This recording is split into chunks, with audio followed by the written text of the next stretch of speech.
하나님께서는 겸손한 자, 통회하는 사람을 찾으십니다.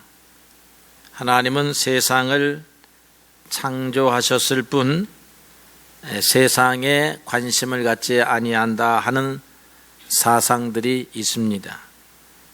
예수님 시대 고대 로마에는 에피쿠로스 학파라고 하는 강력한 학파가 나타나서 인간의 행복을 주장하지만 하나님의 존재에 관해서는 무능한 하나님, 활동하지 아니하는 하나님에 대하여 설파를 했는데 많은 사람들이 거기에 귀를 기울였습니다. 계몽주의 시대 이후에 출현한 이실론은 역시 하나님은 세상을 창조했지만 그러나 세상에 관여하지 않는다, 그런 생각을 온 사람들에게 설파합니다. 성경도 그런 의식을 가진 사람들이 있음을 욥기서에서 지적을 해줍니다. 욥기 22장 14절 이하에 보게 되면 하나님이 무엇을 아시겠는가? 흑암 중에 있는 하나님이 어찌 심판을 행하실 수 있는가? 빽빽한 구름 가운데 쌓여있는 하나님은 보지도 못하실 뿐만 아니라 그저 둥근 하늘을 거니실 뿐이라, 그렇게 말하고 있습니다. 하나님이 없다 하는 사람들도 문제이지만 하나님은 계시지만 태초에 우주를 딱 창조해 놓고 나서 인간의 삶에 관여하지 않는다 하는 그런 생각은 더욱더 우리가 경계해야 할 사상들이라, 그렇게 말할 수 있습니다. 오늘 이사야가 말하는 하나님은 비록 인간이 닿을 수 없는 높은 곳에 계시는 하나님이시지만 인간과 함께 있으려 하는 하나님이심을 가르쳐 주고 있습니다. 하나님은 우리 인간과 다투기도 하시고 노하기도 하시고 치기도 하시고 고치시기도 하시고 위로하시기도 하시며 소생시키시기도 하시고 평강을 주시는 분이라 하는 말씀이 오늘 우리가 읽은 짧은 글에도 잘 나타나 있습니다.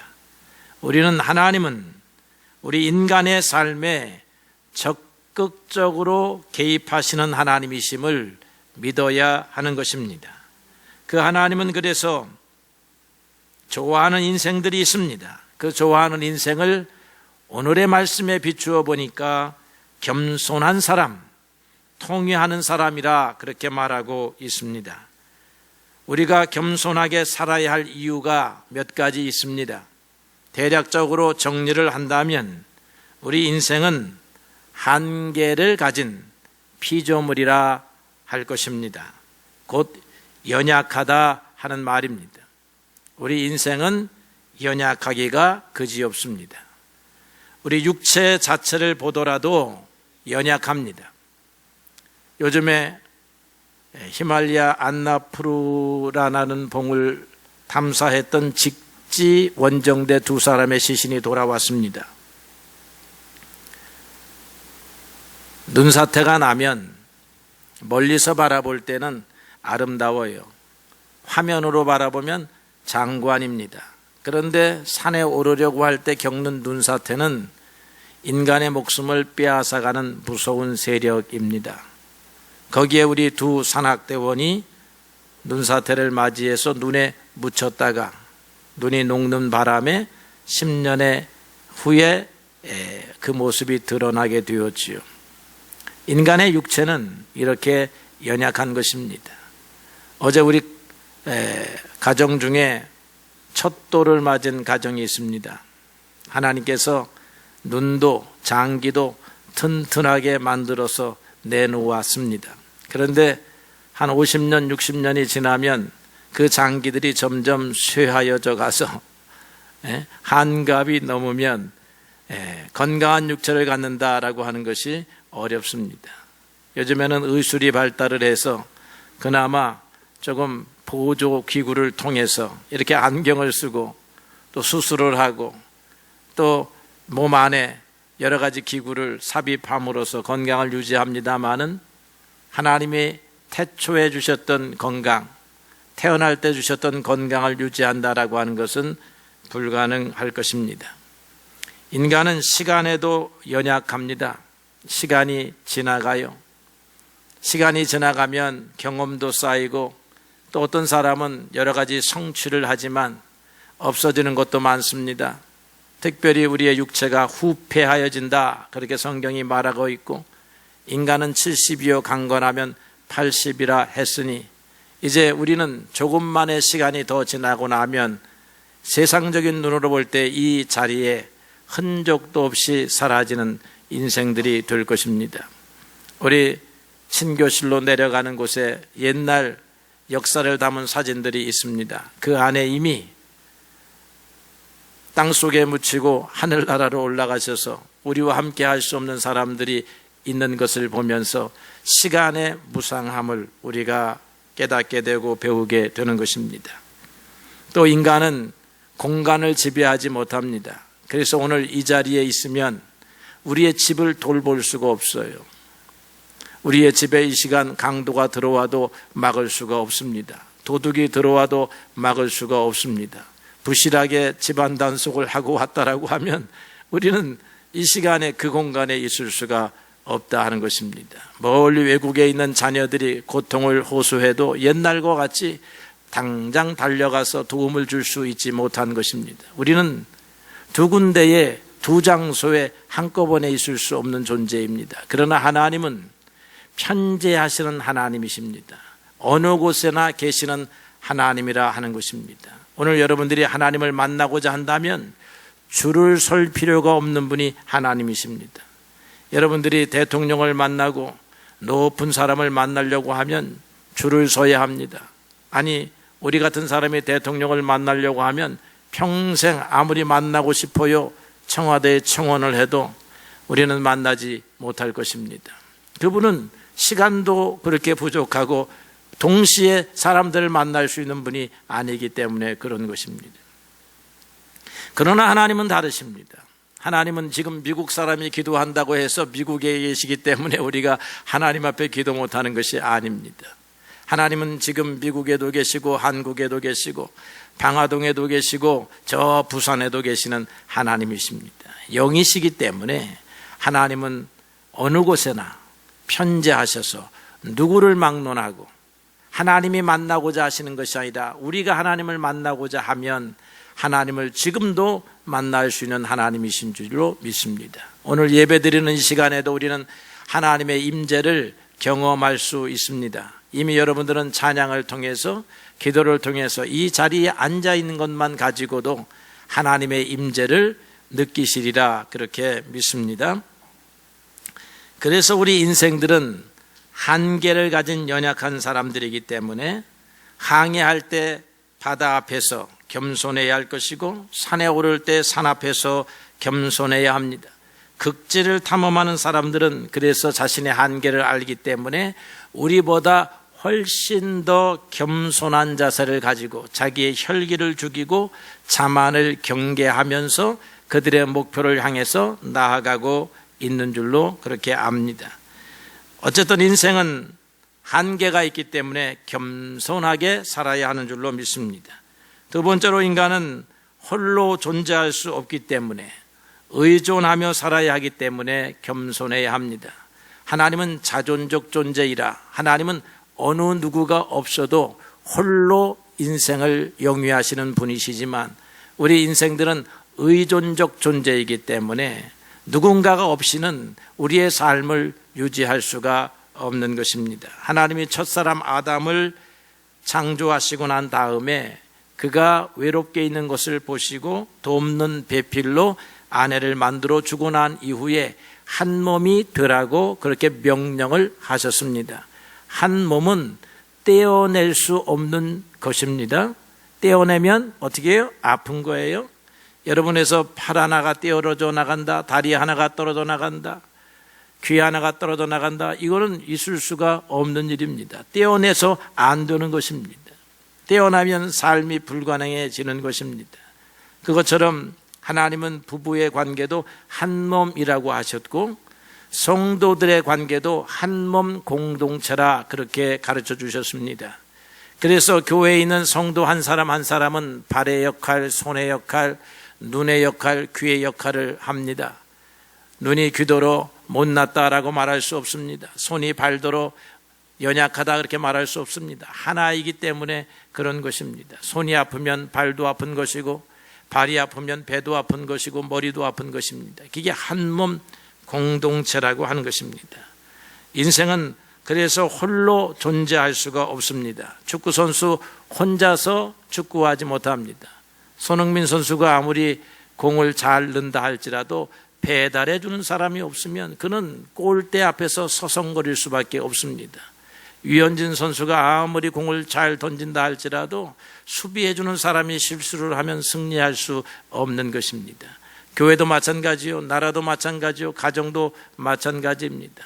가장 혼자서 가정을 경영해 가지 못하고, 사장 혼자서 회사를 경영하지 못하고, 목사 혼자서 교회를 운영하지 못하고, 대통령 혼자서 나라를 다스리지 못하는 것과 같은 이치인 것입니다. 서로가 그물망처럼 의존되어 있습니다. 모두가 다 같이 잘해야 하는 것입니다. 어떤 춘추전국 시대에 제 나라 왕이 공자님한테 와서 물었습니다. 어떻게 하면 정치를 잘할 수 있습니까? 라고 하니까 공자님 답변이 임금님이 임금님다우면 정치는 저절로 될 것입니다. 그렇게 대답을 했다라고 하는 것입니다. 임금은 임금답고 신하는 신하답고 백성은 백성답고 하게 되면 나라에 평안이 오는 것입니다. 그런데 한 사람만 잘해서도 안 되고 그리고 또 다른 사람만 잘해서 되는 것이 아니라 내가 잘해야 하는 것에 중점이 있습니다. 여러분, 나 먼저 내가 다른 사람과 연합하여야만 존재할 수 있다고 하는 사실을 알아야 하는 것입니다. 다른 사람이 다 떠나간다라고 하면, 그래서 홀로 살 수 있다라고 생각한다라고 하면 그의 삶의 인생은 피폐핍절해질 것이라 그렇게 압니다. 세 번째로 인생은 죄를 이길 수가 없습니다. 죄는 우리보다 강합니다.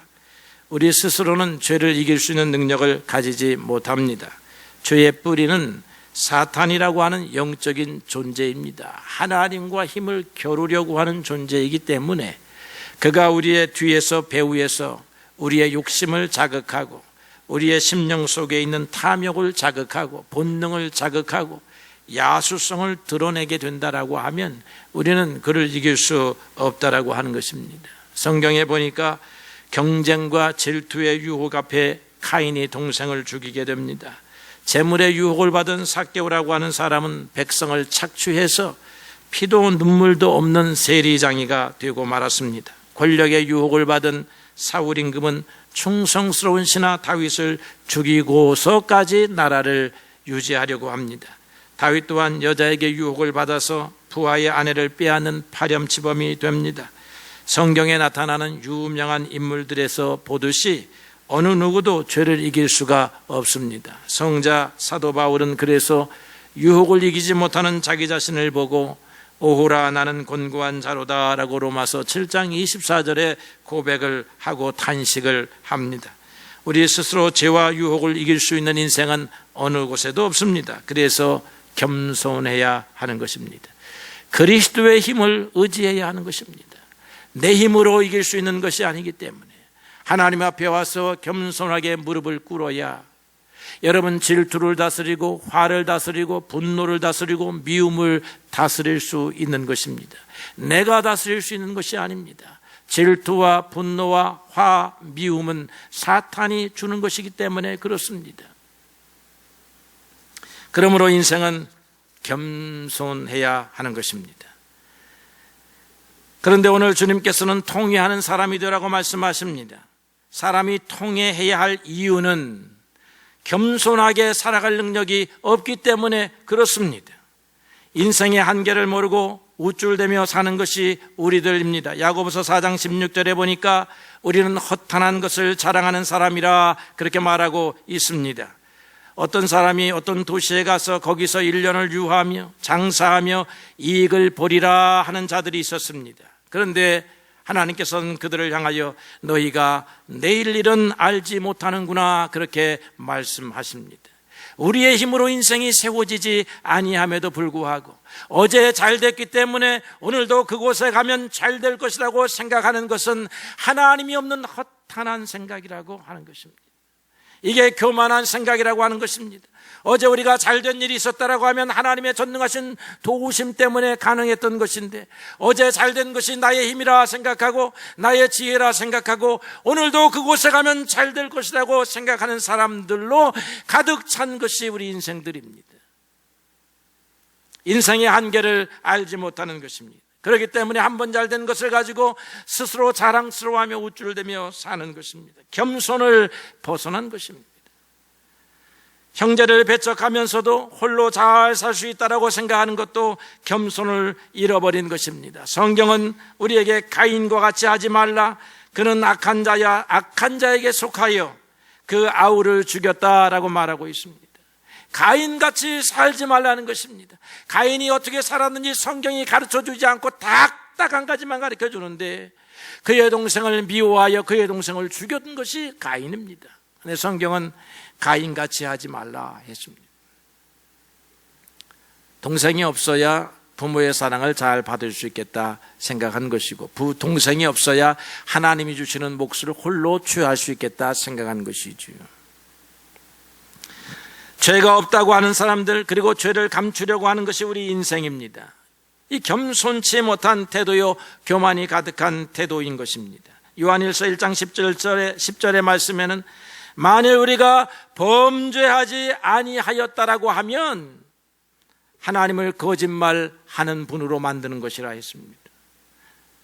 하나님이 거짓말하시는 분이 아니신데, 나는 범죄하지 아니하였습니다, 나는 죄를 짓지 아니하였습니다, 오늘 한날을 살아보고 나의 인생을 점검해 보니 나는 오늘 한날 깨끗합니다 하는 사람들은 하나님을 거짓말장애로 만드는 사람이라 하는 것입니다. 그러므로 어느 누구도 매일매일 통이한 데서 자유로울 수 없습니다. 어느 누구도 나는 겸손하게 살았으며 하나님이 인정받을 만한 삶을 살았다라고 말할 수 있는 사람이 한 사람도 없는 것입니다. 한순간도 없는 줄로 그렇게 압니다. 하나님을 믿지 않고 살았던 것, 이방인으로 살았던 것을 통회하는 것이 가장 큰 통회일 것입니다. 그런데 이제 하나님을 믿었으면 하나님의 법을 따라가면서 살아야 하는데, 그렇게 살 수 없는 것이 우리 인생입니다. 그래서 우리는 매일 매순간 통회가 필요합니다. 하나님을 믿지 않고 살았던 것을 통회하는 것을 첫 번째 통회 또는 큰 통회라고 한다면, 나중에 것, 우리의 매일의 삶에서 하나님의 뜻을 분별하지 못하고 죄악 가운데 살았던 것을 회개하는 것이 작은 통회, 그렇게 말할 수 있을 것입니다. 오늘 이사야는 오늘 우리가 읽은 말씀을 통하여서 이스라엘의 죄를 지적합니다. 이스라엘의 죄가 두 가지로 지적되어 있는데, 하나는 탐심이고 하나는 자기 마음의 길로 걸어간 것이라, 그렇게 17절에 말하고 있습니다. 탐심은 부당한 방법으로 욕구를 충족시키는 것입니다. 그러니까 이 탐심이 발동을 하면 도적질이 나타나게 되고 속임수가 나타나게 되고 중상모략이 나타나게 되지요. 이거는 아주 악한 행위라고 하면, 사법적 판단을 받아야 하는 행위라고 한다면, 하나님은 우리의 탐심을 여기에서 그치지 아니하고 일에 중독되는 것, 다른 사람과 나누어 가지지 않으려고 하는 것, 그리고 재물에 온통 관심을 갖고 살아가는 것도 탐욕이라 그렇게 말씀하고 있습니다. 예수님께 어떤 청년이 나와왔습니다. 그래서 예수님, 나의 형제를 명하여서 유산을 좀 잘 나누라고 해 주십시오, 그런 부탁을 드립니다. 그러니까 이 사람이 생각할 때는 자기 형이 장자라고 하는 것 때문에 또는 어떤 권리가 있어서 부모님이 남겨준 유산을 공평하게 나누지 않으려고 했던 것 같아요. 그래서 예수님 앞에 와서 부탁을 했는데, 예수님께서 말씀하시기를 내가 나를 재판관으로 아느냐, 그러면서 탐심을 물리쳐라, 그렇게 말합니다. 아니, 유산을 좀 정확하게 공정하게 나누어 달라는 부탁을 주님께서 받으셔서 하는 말이 탐심이라 그리했다는 말입니다. 그러면서 사람의 생명이 소유에 넉넉한 데 있지 않다 그랬습니다. 이 말씀은 오늘 제가 처음으로 헬라어를 한번 써봐야 되는데요, 헬라어 가운데 탐심이라고 하는 말은 폴레오니오시아라고 하는 말입니다. 이 두 가지 말로 합성이 되었는데, 폴레오라고 하는 말은 더 많이 그런 뜻이고, 혀시라고 하는 말은 소유라고 하는 뜻입니다. 더 많이 소유하려고 하는 태도 자체가 탐심이라고 하는 것입니다. 이것을 받아서 예수님은 오늘 우리가 번역을 그렇게 했는데요, 소유의 넉넉함이라 그렇게 말했습니다. 소유의 넉넉함은 오늘 이렇게 말하면 탐심이라는 거예요. 소유의 넉넉함. 물론 이게 좀 묵상을 통해서 잘 이해가 되어야 하는 것입니다. 필요 이상의 소유를 필요 이상의 소유를 얻으려고 하는 자세는 즉시 탐심으로 연결된다라고 하는 거예요. 하나님께서 우리 인생에 필요한 소유가 무엇인가를 정확하게 아십니다, 하나님이. 그런데 우리는 그 하나님이 정하신 양을 벗어나는 삶을 살아가려고 애쓰는 거죠. 그냥 열심히 일하면, 부지런히 일한다면, 근면하게 일한다면, 그렇게 해서 내가 소유를 얻는다면 그것은 잘못이 아니라고 생각을 하는 것입니다. 그런데 주님께서 누가복음 12장 지금 청년이 유사를 분배해달라고 하는 것에서 탐심을 물리치라고 하면서 어리석은 농부의 이야기를 이어서 하십니다. 그 농부는 열심히 일을 해서 추수 때에 풍성한 결실을 거두었습니다. 그래서 기분이 좋았어요. 그 곡식이 저장할 곳이 모자라서 창고를 더 졌습니다. 그래서 더 큰 창고에다가 곡식을 가득 쌓아놓고 나서는 너무너무 기분이 좋아서, 이제는 쉬어도 좋겠구나, 이제는 즐기면서 살아야 되겠다, 그렇게 생각했습니다. 이게 어떻게 보면 우리 인생이 바라는 꿈입니다. 소망입니다. 그런데 하나님께서는 그를 향하여 어리석은 농부야, 내가 오늘 너를, 내 생명을 오늘 밤에 데리고 가야 되겠다라고 책망을 하신다는 것입니다. 이 농부는 이 풍성한 것을 주신 분이 하나님인 것을 알지도 못했고, 이 풍성함을 주신 이유가 무엇인지도 몰랐고, 이 풍성함을 어떻게 사용해야 하는지도 몰랐던 사람이었다라고 하는 것입니다. 비록 남의 것은 빼앗지 아니했지만, 그래서 나는 마음 한구석에 양심에 꺼리낌이 없이 이 모든 것을 내가 누릴 수 있는 사람이라고 생각했지만, 하나님은 어리석은 자라고 명하셨고, 그리고 오늘 밤에 죽어도 괜찮을 인생으로 심판을 하신다는 것입니다. 그러므로 우리는 이 땅에 살면서 우리가 하나님이 원하시는 것보다 더 가지려고 하는 나의 태도가 무엇인가를 생각해 볼 필요가 있습니다. 이 탐심은 그래서 수량적으로 저울을 갖다가 한 사람 공평하게 잴 수 있는 것이 아니라 사람마다 다 개별적으로 재어야 할 그런 문제입니다. 여러분들이 갖고 있는 탐심은 다른 사람에게 탐심이 되지 않을 수가 있고, 그리고 여러분은 당연하게 생각하는 것이 하나님이 보시는 탐심이 될 수 있다는 것이죠. 그런데 오늘 이사야는 누구나 인정할 만한 탐심에 대해서 이야기하고 있습니다. 이사야서 전체를 읽어보게 되면 이스라엘의 부패한 죄에 대해서 이야기하는데요, 어떻게 하느냐면 가난하고 악한 이웃을 도우라는 명령을 버리고 오히려 압제하고 훔치고 빼앗는 사람들이 많았다는 거예요. 부당한 소송을 가지고 괴롭히고 부패한 재판관을 매수해서 착취하고 또 다른 사람의 땅에서 쫓아내고 이렇게 빼앗아가는 사람, 누가 보아도 잘못된 일들을 지적하고 있습니다. 그런데 이사야서를 읽어보게 되면 높은 사람들이 대부분 이런 일을 해요. 그러면 가난한 사람들은 탐심이 없다는 말이냐 하는 말을 우리는 예레미야서에서 우리가 배울 수 있는데, 예레미야서 6장 14절에 보게 되면 예루살렘의 멸망을 예언하면서 이렇게 말하고 있습니다. 가장 작은 자로부터 큰 자까지 탐욕을 부리며 그랬습니다. 탐욕이라고 하는 것은 많이 가진 사람의 전유물만이 아니라 오늘 가진 것이 없는 가난한 사람들에게도 있을 수 있는 문제라고 하는 것입니다. 어쨌든 탐심을 좋아하는 사람은 아무도 없을 것입니다. 그러나 내가 지금 탐심 가운데 있는지, 탐심의 경계에 있는지는 여러분 생각해 볼 일이라 하는 것을 믿습니다.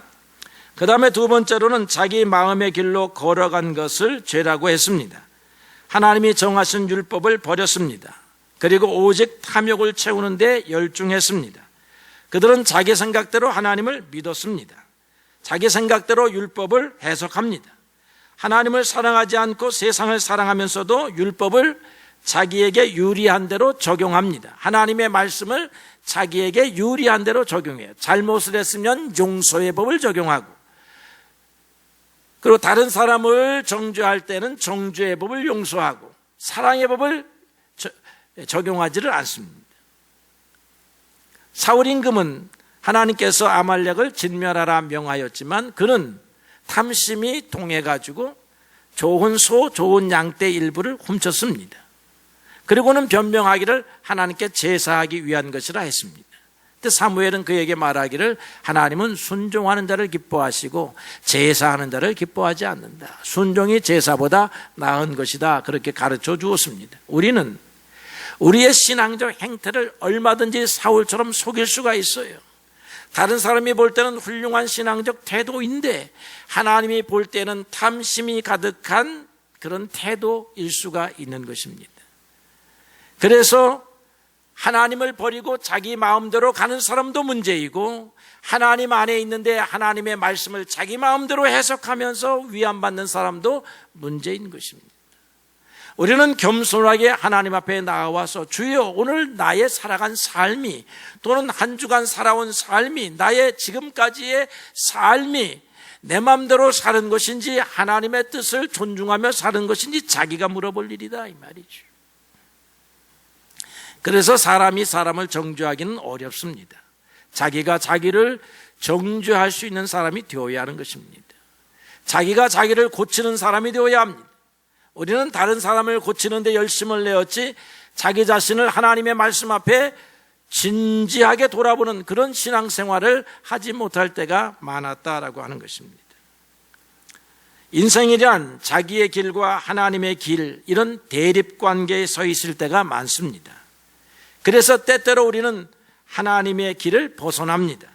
중요한 것은 하나님의 길을 벗어난 것이 문제가 아니라 하나님의 길을 벗어난 것을 알고 통회하는 것입니다. 그래서 통회가 필요한데 우리 대부분은 날마다 통회가 필요한 사람인 것입니다. 회개는 입술로 회개하고 머리로 회개하겠다고 인식할 수 있지만 통회는 통회하면서 하는 회개입니다. 진실로 참회하는 회개가 통회인 것입니다. 그런데 오늘 하루에 이런 통회가 필요치 않는 사람이 한 사람도 없다는 것입니다. 여러분, 그래서 오늘 하나님이 주신 것을 가지고 기뻐하고 감사할 수도 있어야 하지만 오늘 내가 하나님의 뜻과 멀어진 삶에 대하여 통회하는 시간도 필요한 것입니다. 오늘 통회를 배우지 못하면, 삶에서 통회를 배우지 못하면 영원한 심판대 앞에서 그때 통회하면 그 통회는 효력이 없는 통회이다, 이 말이에요. 하나님이 영원한 심판대가 아니라 오늘 나를 심판하시려고 심판의 분노의 진노의 손을 들으셔서 오늘 나를 괴롭게 하시려고 할 때에 그때 통회하면 효력 없는 통회예요. 늦은 통회가 되는 것입니다. 효력 있는 통회는 오늘 이 시간 겸손하게 하나님 앞에 자기의 삶을 비추고 오늘의 삶을 통회하는 것입니다. 오늘 말씀에 악인에게는 평강이 없다고 하셨습니다. 그럼 오늘의 말씀에 의하면 악인은 어떤 사람이냐? 우리가 생각하는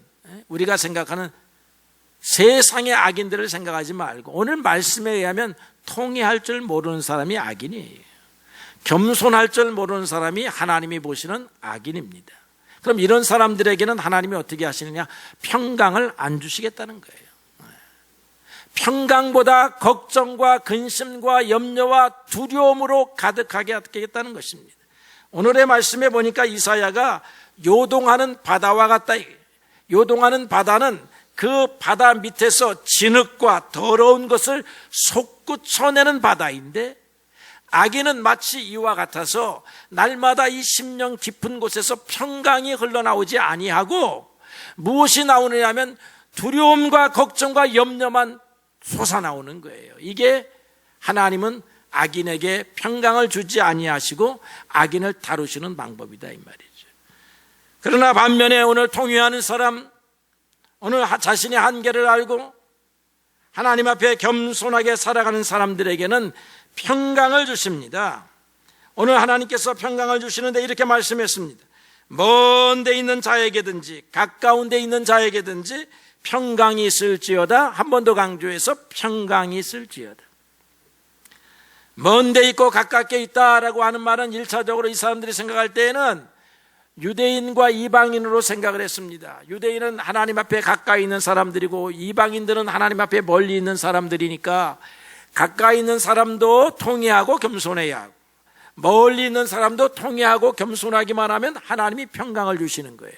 그런데 오늘 저는 여기에서 이런 인종적 구분으로 보기보다는 지역적 구분으로 또는 삶의 다양한 환경의 구분으로 보고 싶습니다. 그러니까 하나님이 없을 것 같은 먼 곳에 있는 사람에게도 하나님이 함께 하시면 평강이요. 가까운 곳에 있다 할지라도 교회 안에 있다 할지라도 겸손하고 통회하지 않으면 하나님이 평강을 주지 아니하시고, 오늘 예배를 드리지 못하는 사람이라 할지라도 그곳에서 통회하고 하나님 앞에 겸손하게 살아가면 하나님께서 평강을 주시는 하나님이십니다. 하나님은 가난과 기근 가운데서도 평강을 주시는 하나님이십니다. 하나님은 물속이나 불 속에서 있을지라도 환난 가운데서도 평강을 주시는 하나님이에요. 이사야서 43장 2절에 보니까 내가 물 가운데로 지날 때에 내가 너와 함께 할 것이라. 강을 건널 때에 물이 너를 침몰치 못할 것이며 내가 불 가운데로 지날 때에 타지도 아니할 것이요 불꽃이 너를 사르지도 못하리라. 여러분, 물 가운데 있습니까? 불 가운데 있습니까? 하나님께서 여러분을 지키시겠다고 약속하셨습니다. 전쟁의 위협 가운데 있습니다. 자, 하나님께서 다윗에게 이런 고백을 시키십니다. 천만인이 나를 애워싸 진친다 하여도 나는 두려워 아니하리로다. 이건 그냥 나온 게 아니고 전쟁 중에서 나온 고백입니다. 이건 시편 3편인데 시편 3편의 표제어를 보게 되면 압살롬을 피할 때 지은 시입니다. 압살롬이 전쟁을 일으켜가지고 다윗을 죽이려고 하는 때입니다.